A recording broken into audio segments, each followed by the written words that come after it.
and we're going to be talking about how to craft your personal brand. And I'm not talking about a year long, but I'm talking about very pragmatic, fast, because of course, women in leadership, we need everything done yesterday, we don't have time, and most of the time we also don't really want to know how it works, but just do it. We need a personal brand because we want to make sure that our stakeholders, who could be your teams, peers, your leadership, and if and when you're presenting or being part of a board, your board as well, they need to know what you stand for. They need to know who you are, they need to know how you think, and what it is that you bring to the table. And by defining your personal brand, you're going to help not just yourself, but all your stakeholders in understanding just that.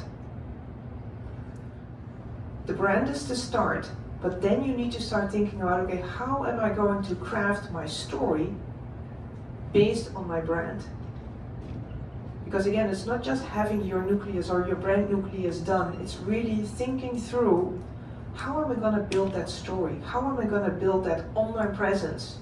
Because it will also grow or increase the self-confidence that we have offline. And make sure that everybody knows who you are.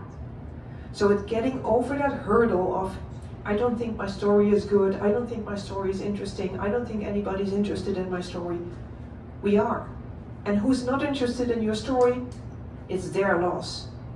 When you have the opportunity to share who you are in a network like this, in your company, in whichever network, please make sure that you do this. So start thinking about defining your brand, crafting your story.